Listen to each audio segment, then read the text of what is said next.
everybody, and welcome to Storm Raids, and today I'm going to be doing my weekly wrap-up and talk about all the books that I read last week.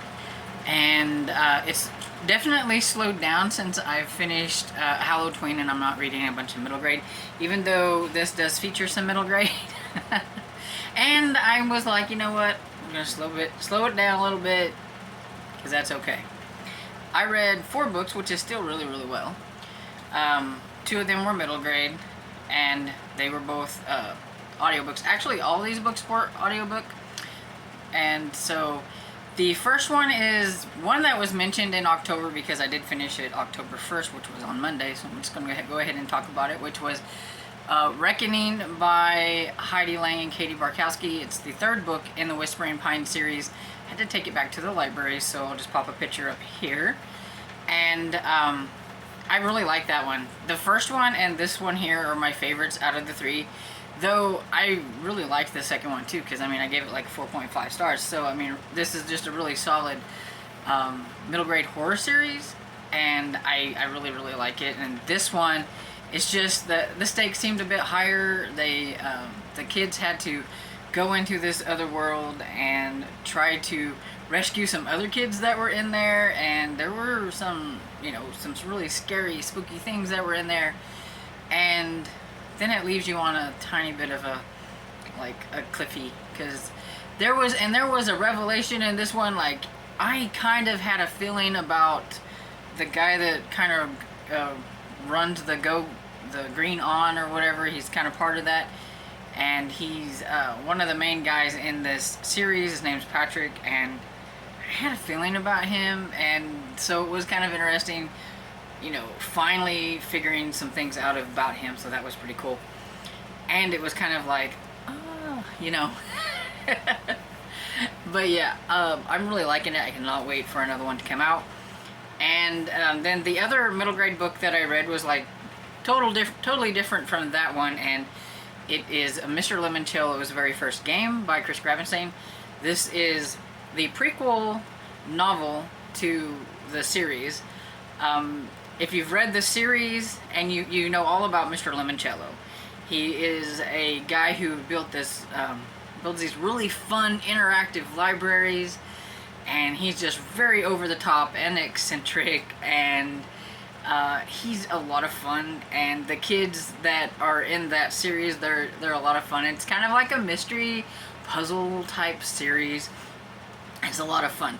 So in the prequel novel, you get Mr. Limoncello when he's like 13, I think, somewhere around there. So he's a young kid, and he's just kind of coming into the fact that he really likes to make games. He builds games all the time. He's always working on these other games. His siblings, especially Mary, thinks that it's a waste of time, and his family's not, you know, they're kind of poor, and she thinks that he should be doing something besides playing games all the time, because that's for babies. And he meets this guy at a carnival when he goes into town, and he really likes this guy. I can't remember the guy's name, but he's running this booth, and it's a game booth, and it's you have to hit the balloons, and the balloon lets go of some, and I think they call it a rebus game, where it has pictures and stuff, and then you have to try to figure out what it is. The more money you spend, the more darts you get to pop balloons, the more of the puzzle gets revealed, and you get to find out what it is.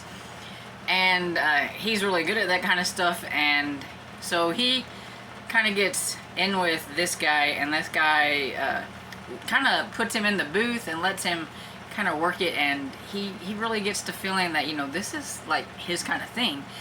And the guy offers him a job. He gives him some money because he did make a little bit of money while he said he had to go to the bathroom, but he was gone for a long while, watching this kid in this booth interact with everybody. And he could spot that I can't remember what his name is, Lucien El Limoncello, something. I can't remember, but anyway, Limoncello is really good at this, so he was kind of letting him have his thing. So he gives him some money. He's like really excited, and he goes, you know, because he owed his father some money for breaking some things.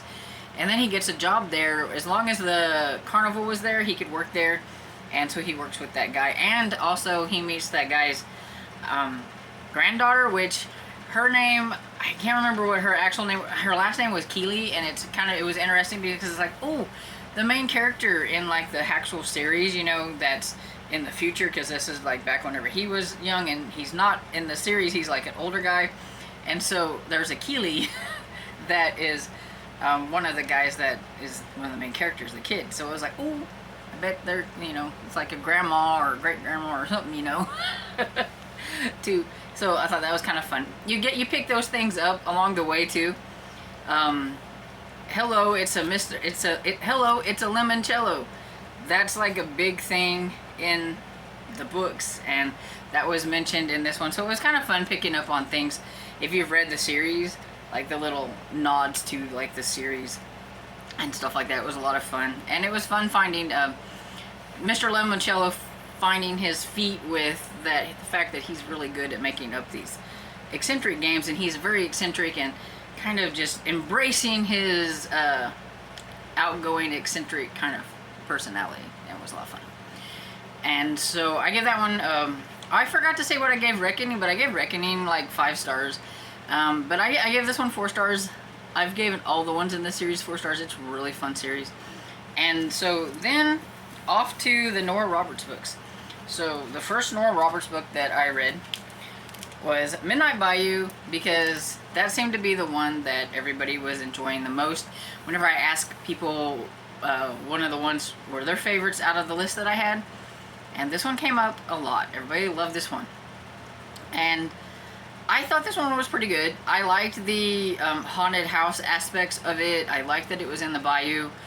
I really, really liked the grandmother of Lena Odetta. She was a lot of fun. She was probably my favorite character out of the whole thing. And I liked Declan and everything. Sometimes he would rub me the wrong way because I just thought he was a little bit too, like, possessive. This whole, I know you're gonna be mine, and that's just it, you know, he's gonna do whatever he can to persuade her that, you know, they're meant to be together and stuff. Sometimes I was just like, okay. But he did it in such a sweet and sweet way that, you know, it's kind of like you had to kind of overlook that a little bit. He had, like, impeccable manners. So it was like, how can you be mad at him? I think that was even Lena's, like, problem. Like, she would get really mad at him, but how could you get mad at him? Because he said these things in such nice manners and everything. So I really did like Declan overall. Though Lena, I wasn't a huge fan of. I thought she was okay. And I'm learning that they don't have to have, like, a whole, like, a lot of substance. There's just a story, and it's very fast-paced. I got through this really quickly, and there was the romance, and then there was the whatever was going on with the house. And I think the one thing with the house I didn't really care for was the reincarnation part. I'm not a big reincarnation kind of person, but yeah, overall I gave it 3.5 stars. I might give it 4 stars on Goodreads. It was okay. It was okay. Then I read Dark Witch by Nora Roberts, which is the first book in the Cousin O'Dwyer series, or trilogy. And I like this one a lot better. This one was definitely a bit more up my alley because it had to do with, like, witches, and it was paranormal. And this one has to do with Iona, who is from America, but she finds out that she has roots in Ireland and that she is descendant of the Dark Witch, and she has cousins over there. And so all this stuff that's been happening to her, and, like, she has, like, a magic ability and everything, she's really feeling drawn to going here, so she goes to Ireland to find out, you know, exactly what's going on, meet her cousins that she's never met before. And they're very inclusive. They, like, bring her in right away, you know, and everything. They're, like, really happy to see her. And there is a bad witch, of course. And, yeah, so you kind of find out what's going on with that. And it's not very big. And so, like, it had a lot of build-up with, like, the whole Bad Witch thing, and who they're descendants of, and why he's coming after them now. And then you have, like, the romance part, which is between her and this guy named Boyle. And I really like Boyle. And I liked all the characters. I think that's one thing, is I really like the characters a lot more in this one than I did, like, Midnight by You. This one just had funner characters to me. And it's set in Ireland, so, you know, it had me there. So, I give this one 4 stars. I really liked it. And so, yeah, that's the 4 books that I read this week. Have you read any of those? Let me know what you think about them down below. And I hope you enjoyed this video, and if you did, please give it a thumbs up and subscribe, and I will see you all in the next video. Bye!